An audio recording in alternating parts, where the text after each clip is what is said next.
How's everybody doing? Great. Good. A few things, then we'll open up for questions. One, learned a great deal about our team in Portland. Obviously, we had some really interesting games and some games where there were some lessons that we can take a lot from. Our number one emphasis as a team coming out of Portland is just learning how to win through big games, through a commitment to our cultural and offensive and defensive principles. I think one of the things we demonstrated is that certainly for stretches of games, we can be really, really effective against some of the best teams in the country. So the next step, our challenge right now, is getting to the point where we can be equally effective for the entire game against some of the best teams in the country. And that's really what we're focusing on coming into this week. We play tomorrow against Florida A&M. And we want to make sure that our standard that we have for ourselves is based on what we can be and what we're moving towards as opposed to, what we currently are. The microphones, just raise your hand. I'll call on you. Questions, please. Brian? How you doing? I was curious about how you felt the team reacted both after the Duke game and after Gonzaga. What did you see in the locker room? Did you see anything different from last year? Yeah, our team was really, really upset after the Duke game. I think obviously anytime you're playing the number one team in the country, there's an added level of incentive from a player standpoint. As a coach, you're like, hey, every game, counts the same, and every game is a huge deal. But as a player, you have a chance to beat the number one team in the country, and you're up 16 points with 10, 11 minutes left, and they come back and force overtime and win. That's really, really tough. So they were really upset. There were some tears. But I think they also felt like, hey, there were some really good things we did, and we didn't necessarily play an A game for us. So it's not like we put everything out there on the table. There was, Matt Coleman was 1 for 12 in that game. Mo certainly was far from his best. Dylan was 0 for 6 from 3, and we know he can make some of those shots. So those are just examples. Coming off of Gonzaga, that was a strange game just because there was 4 really, really different parts of the game. The last one being overtime, and they outplayed us in the overtime. So our guys, I think by the end of that game, to be honest, at this point in the year, our guys were pretty spent, like emotionally, just from having put a lot into the preparation for the trip itself, the Butler game, the Duke game, the day in between where we practiced and watched a decent amount of tape, and then the Gonzaga game. Issues with perimeter shooting, does it impact other areas? Does it make it tougher to drive or post? Or anything? No question. I mean, it changes the way that people guard you. That a lot of teams, if they don't think you can make a shot, they're going to dare you to shoot. They're going to pack it in. That affects, as you mentioned, the post when the ball goes into those guys. It impacts your pick and roll offense just because they're guarding it differently. For instance, they go under most of Snoop's pick and rolls. You can't go under on a guy that's a big threat to make the shot. So that's something that we've got to counteract by shooting the ball better. I think we got quite a few guys on our team, starting with Dylan, that can shoot a lot better than they have shot so far. But the proof is in the pudding. It's all about going and playing and making shots. I think what we need to slow down a little bit on some of those shots. Guys really, really want to make them. When you hold on super tight and you really want to make it, then, sometimes you need to let go a little bit. But, the good thing is we're getting close to that point in the year when the academic calendar winds down and we can spend a ton of time on skill. We're not there yet. There's still another week and week and a half left of school. But, we're definitely putting an emphasis on getting in the gym and just getting a lot of shots up. Dustin? talking to some of the guys after the game, they mentioned offensively some things that they can improve, not getting the ball stuck, getting into their concepts. What percentage would you say of those half-court possessions they are getting into those concepts, and what's a realistic goal for a game? It seems like right now they're not getting into them enough. Well, it's a fine line because it's interesting. You play a team like Duke, and they've got such great talent. They run a lot less stuff than maybe a team like Gonzaga. And Gonzaga's got really good players too, but you saw Duke. It's mostly running Grayson Allen off of screens or ISOs for Bagley at the elbow. So it's a fine line based on your personnel. Our guys would probably like to play more like Duke. But what we've preached to them is we need to play more like how we talk as coaches. And our four core values on offense, you've seen them in our practice gym: more passing, less dribbling, hard cutting, great spacing. And when you watch possessions, when we do those things, that usually leads us to really good shots. That doesn't necessarily mean we make it. We might get a really good shot and not make it.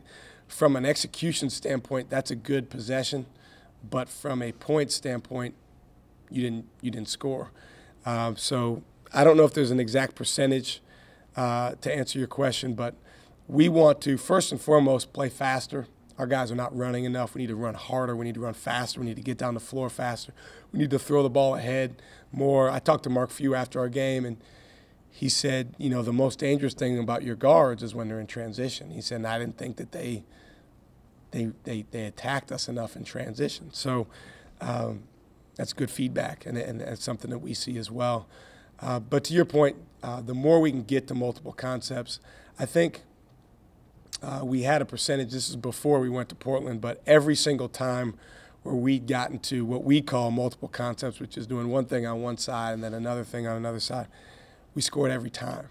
Now, that was against lesser competition through those first 3 games, but still, that's the mindset that we want to take.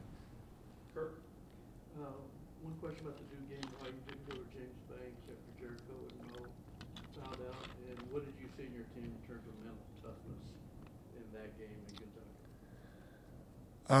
I didn't, at that point, didn't want to put anyone in that we hadn't played. I just didn't think that would have been fair to them at that time. It was certainly a judgment call. We're still figuring out lineups, combinations, that stuff. It's interesting because, I thought playing more guys in the Gonzaga game helped us come back. But, there's also the thought of against a team like Duke or Gonzaga, do you need to have a guy like Kerwin Roach in the game almost all the time to guard a Grayson Allen or, one of your top 1 or 2 big guys in there all the time to counteract a Bagley or a Carter. In terms of mental toughness, I think our guys are making progress with that. I really do. I think the cultural emphasis that we've had is starting to show in the games, but I think we're a long way from being that team that is so mentally tough that no matter what happens, you always respond the exact right way. And that's what I meant at the beginning when I talked about learning how to win. When you understand the importance of all the small battles that you have to win to beat the number 1 team in the country, then that gives you more of an ability to go do those things. Now, some of these guys literally in that game were in their 4th or 5th game of their college career. So, it's a lot to ask Jericho Sims to fully understand that. But, hey, you're in a game at that time in that tournament against Duke. That's what you got to do. Mo obviously fouls out against Duke, and then he has 4 fouls against the Zags. And it looks at times like he's sort of having a little bit of a struggle establishing himself in the post. I think he's having a hard time sort of adjusting, I guess, to the physicality and just the bigger size and strength of these guys. Same thing Jarrett dealt with. It's very, very similar. I went back and I looked up Tim Duncan's first 5 games. And just just thought, let me see what this guy did, because he became a dominant player. But I remember when he was young, he didn't necessarily set the world on fire, especially from a scoring standpoint. So his freshman year, he averaged 9 points and 9 rebounds. And his first 5 games, he averaged about 7 points, 10 rebounds. His first game, he didn't score. And, of course, times were different then. There weren't so many one-and-dones. But you're talking about a guy that developed over the course of his career into one of the most dominant college bigs we've seen in a long time. But I think whether you're talking about him, whether you're talking about Mo, whether you're talking about Jarrett, when these guys come in from high school, and I've told Mo this 1,000 times, now he's finally living it, things are harder than you think they're going to be. And it's really 3 things for bigs specifically that are a major adjustment, and he's dealing with all 3. 1, the pace of the game. Everything's just going faster. And so a lot of those fouls that you talk about, he's a step behind. And some of them are just silly fouls where he's kind of reaching and fouls a guy and the guy gets an and one. Might as well just let him go if you're going to do that. So I told Mo, if you're going to foul, he can't score. It's one or the other. So the first is the pace of the game. The second is the physicality of the game. Obviously him being a long, lanky guy, he's stronger than he looks, but he's not as strong as, a guy who's 250 pounds. He's not as strong as Dylan.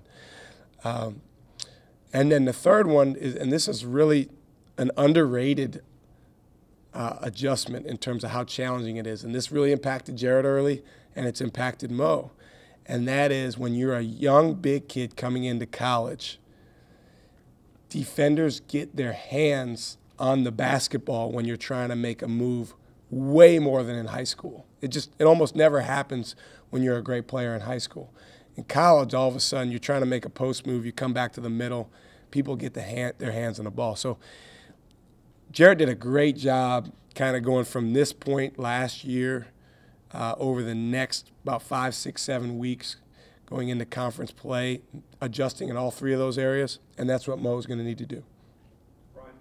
I'm assuming Exhibit A on what you're talking about is, I guess he was trying to do a jab step there against Gonzaga when he brought the ball down. Yep. Low. And guys swatted away. You're talking about, that was our second possession of overtime. We were up 2. And we got the ball into him. He faced up, and he kind of jabbed right and brought it back to the middle, and the guy just swiped it away from him. And when he swiped it away from him, they went the other way, and he ended up fouling on the back end. I mean, these are really, really good learning experiences for a guy like that. Now, you'd rather he learn at a different time, that experience. But yeah, that's exactly what happened. So there's 2 things to learn, 3 things to learn on that play. 1, strength with the ball, just being stronger with that thing. 2, you got to sprint back. Because I told him yesterday, we were watching film, I said, when you sprint, you cover the length of the floor in about 5 strides. And 3, if you're going to foul him, you better make sure he doesn't score. Now, we don't want an intentional foul, but we also don't want a basket. Steve in the back. We saw a lot of flashes of greatness in Matt Coleman during the Gonzaga game after the Duke game, and then Mo's played very well all year as a shot blocker and a rebounder. How challenging is it bringing in players of this caliber from a recruiting standpoint? Well, there's just not a lot of guys that can make an adjustment to college that quickly.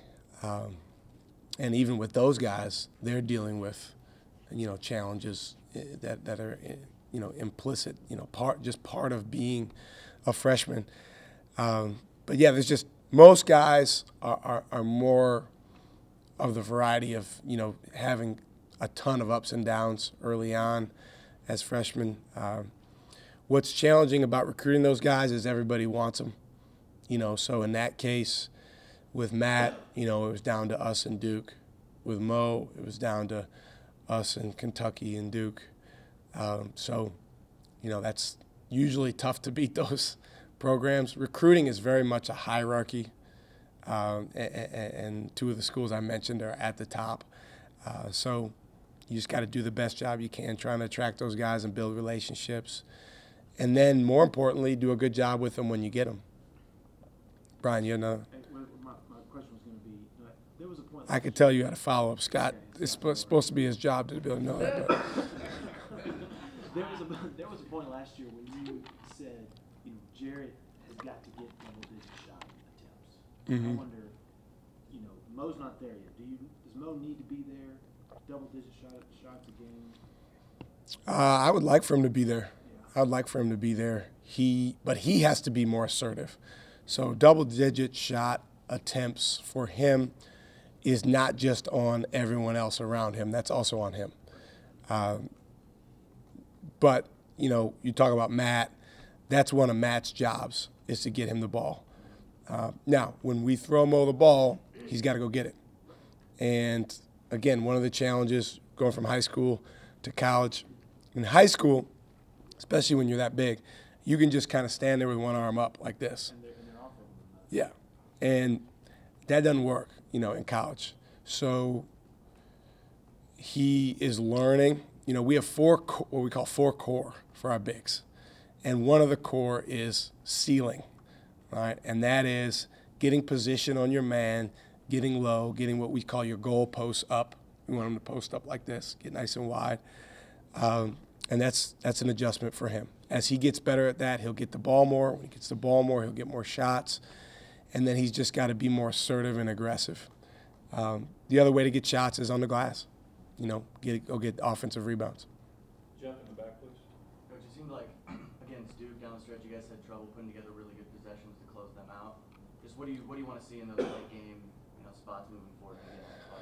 Yeah, to be honest, in that game, it was more just failing to finish off some possessions that were pretty good or promising at least. Started off in a promising way. So, we run a pick and roll, and Jericho's open on the roll. We throw it up to him. Instead of coming down with it and powering it up, he kind of flipped it up there to try to lob it in. So that was pretty good execution until he didn't come down with it. We found Dylan close to the basket until instead of going to score, he tried to lob it to Mo, which wasn't really there. I would take that 2-on-1 situation again. We got a dunk for Dylan that he just flat out missed. We missed some free throws at the end. I do think, to your point, there's a fine line that we've got to get better and learn. You don't want to play with avoidance when you have a lead down the stretch. You don't want to play a prevent. I know in football they call it a prevent defense. You don't want to play. You don't want to kind of play not to lose. So we got to maintain a level of aggressiveness. I thought Duke really ramped up their aggressiveness in the last 10, 12 minutes, and they gained some momentum from that. With Mo on the defensive end, it seems like a lot of his fouls have come when he's reaching over when trying to block shots. Have you tried to work with him on that, and is that another college-level adjustment that he has to make? Yeah, I mean, it's the age-old thing. You work with big guys, so, put your hands through the ceiling instead of going here. He's had a couple like that. He's really had more where he's just kind of reached to get his hand on the ball. We show him. We watch every foul. We show him. And, Darren Horn has a really good kind of way of breaking them up. He says, there's a category of fouls that are just silly fouls that are really avoidable. There's some where you're kind of put in a tough position and, like maybe coming out of the back end of the press where he's running the guy. That's tough, where you just got to try to jump straight up. But there's some technique fouls, too, like you're talking about, where it's just a matter of instead of reaching down, going up. As talented and as good a player as he is, he's still a freshman from the standpoint of learning those things. So we're going to keep working with him, and I really think he'll get better because he's a smart kid. That final second half stretch against Gonzaga, when you guys went full court, a lot of diamonds, Yep. It was effective. Did that increase the likelihood of you wanting to use that moving forward because they did have? I love playing that way, man. You know that. I mean, that's exciting, and we have depth to play that way. We have a good amount of athleticism, but it requires an extreme commitment. I mean, extreme on the level of guys to get outside of their normal comfort zone. And it also, to be honest, it requires you to spend more energy on defense than maybe you would otherwise. So, you know, I think I've told you this before. I went and watched Iman Shumpert, who plays for the Cavs now, and his high school team, they turned the team over like 30-some times. And I asked the coach, I said, why were you guys so good in the press? He said, because the guys wanted to be. And that's really, it's coming up with a way to be that way consistently. Obviously, when you're down late in the game, you don't have a choice. There's that motivation. But yeah, to answer your question, a simple answer is I'd love to do that more. I think it's a way to play some more guys. It's a way, when you have certain lineups in the game, to extend the floor and be aggressive. You mentioned play not to lose. Did you feel like your team did a little bit the last 10 minutes of the season? I thought there was some avoidance there. Yeah. I mean, that's a big-time place to be in. And our guys, they did such a good job. You know, our guys say STP, you know, something to prove. And they did such a good job of playing that way for 3/4 of the game. And Duke, like I said, you got to give them a lot of credit. They ramped up their aggressiveness.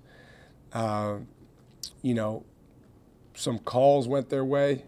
And you know, there was a situation where we're up 13. They miss a free throw. They get the free throw rebound, get it to Grayson Allen in the corner, bang, makes a three. It's down to 10, and you could sense a real momentum. And I think on the part of our players, particularly our young guys, really all of our guys, just not having necessarily been in that situation against a team of that caliber, yet that probably did affect us. And we tried to, you know, calm them down during timeouts and focus on the next thing.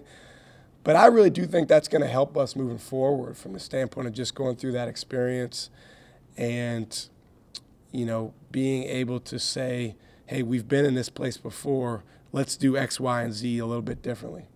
I think Dylan obviously opened up a lot of eyes in that Duke game. You know, getting texts from my dad in New Jersey saying, you know, where's this dude been hiding at? But is it him even more than you could say Matt or Andrew or Mo that's going to dictate how good this team can be on a given day? He's as important as anybody on our team. And the thing about him in that game, and hopefully if he hears this, he won't take it the wrong way, but he didn't even play an A game in that game. And I say that in a good way to say he's capable of being even better. I think he was 9 for 20 from the field in that game. That's the other thing, Brian, about Mo's shots is, you know, Dylan's just more assertive and more aggressive right now. So when you combine their shots, you want them both together to shoot a good amount. You want those guys to get a lot of attempts. Right now, Mo needs to ramp his aggressiveness up to go get some of those. But to your point about Dylan, he's extremely important for us. The way he passed the ball in that game, the way he's capable of moving the ball around is really, really big. They went zone. You know, he's extremely effective against the zone. Against when teams press us, which, you know, we'll see coming up here, he's going to be very, very important to that as well. Two last ones. Mark, go ahead, please. You said you'd like to play that defense more if you could. Do you ever talk to other coaches about it? You know, like back in the 90s, several teams won national championships playing that way. Yeah, players are different now. I played in the 90s. Players are different now. Not in a bad way. I mean, they're better. But, yeah, I mean, talk to coaches about it all the time. I came from a background where a lot of the guys I worked for like to play that way and like to be aggressive.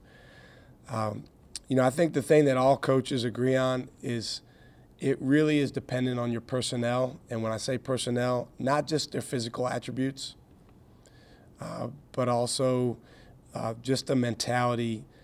So, I mean, what we're trying to do with our team in our program is incrementally build the mentality of aggressiveness and the culture we want to have, the level of pride in who we are. And again, that happens incrementally, and then maybe, at the end of it, you have a situation where you're not really having to wonder or even think about, guys' motivation to play a certain style of play. But we're just not at that point yet. And part of that is just because a lot of these guys haven't played together yet. A lot of them haven't played for Texas yet until we just started this season. But I think they're making a lot of progress. We mentioned Dylan. He's a huge key, and he's, of our starters, probably the worst athlete. But he's a huge key for us defensively because when he brings an edge to him, it really spearheads everything that we're trying to do. But we've had games or practices where he didn't necessarily have that edge, and we're nowhere near as aggressive. Because he's in his fourth year compared to some of these other guys in their first or second year, he's just more of a man. He's more grown. So he can assert himself, and that has an impact on guys around him. And so that can go a long way into how we play on defense. Dustin, last one, please. You mentioned after the Gonzaga game, collecting a lot of data from the event, from those games. Yep. Specifically as it relates to lineups and rotation, things like that. How would you describe where you are in assessing those, and maybe specifically with the guards, the guys coming off the bench? Are there guys right now that are fighting for playing time? Yes, definitely. The guards are not. It's not very clear cut.